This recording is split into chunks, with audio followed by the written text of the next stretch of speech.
First you'll go to Settings tab and then go to Store. Next you'll fill out the store name and then the phone number. You'll follow that up by filling out the store email address.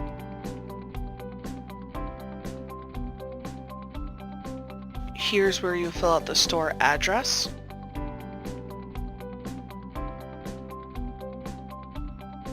Follow that up by filling out the city.